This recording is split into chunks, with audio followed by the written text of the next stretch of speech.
Today we'll be talking about the what, so the reoccurring patterns and geopolitical dynamics influencing Russia's cyber actions. The introduction to Russia's cyber patterns. So Russia's cyber operations exhibit clear recurring patterns driven by its geopolitical ambitions. Their activities often focus on government institutions, critical infrastructure, media outlets, and opposition groups.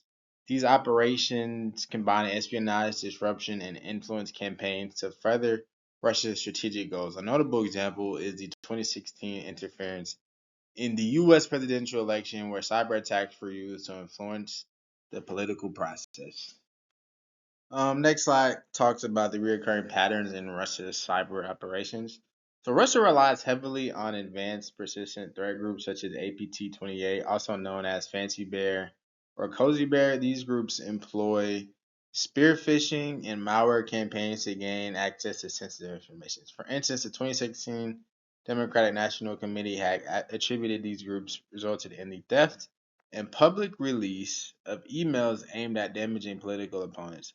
Another example is the NotPetya malware attack in 2017, which caused extensive damage globally and attributed to Russian actors.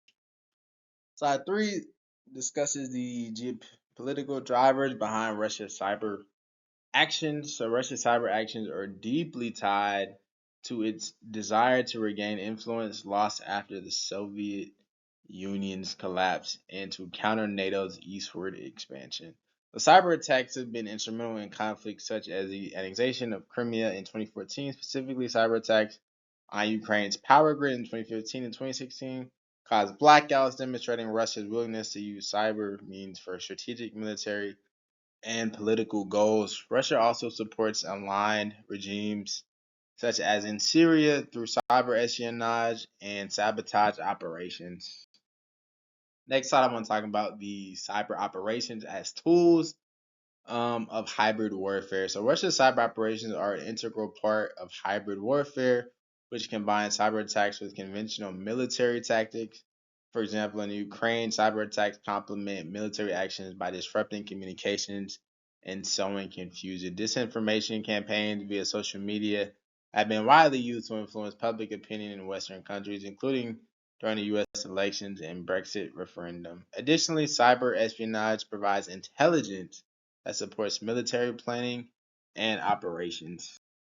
Next, we have the key targets of the geopolitical interests. So these Russian cyber targets align closely with their objective. The 2016 hack of the U.S. Democratic National Committee was aimed at influencing U.S. politics. Ukraine's energy sector has been repeatedly targeted with attacks on critical infrastructure intended to destabilize their country.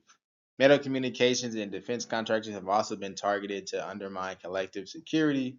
And domestically, Russia uses cyber means to harass opposition figures, such as in case Alexei Navalny with cyber harassment, um, who faced both physical attacks and cyber harassment.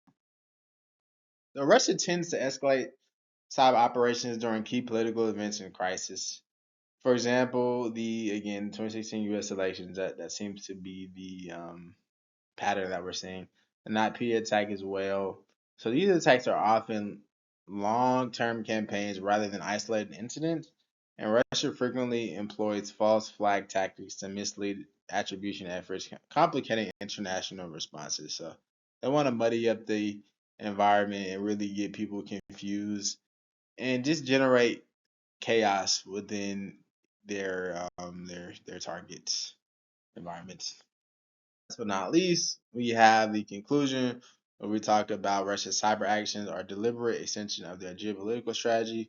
Their recurring use of cyber espionage, disruption, and influence campaigns for hybrid warfare approach aimed at destabilizing adversaries and shaping global narratives. Recognizing these patterns is essential for developing effective defenses and countermeasures to mitigate the ongoing cyber threat posed by Russia.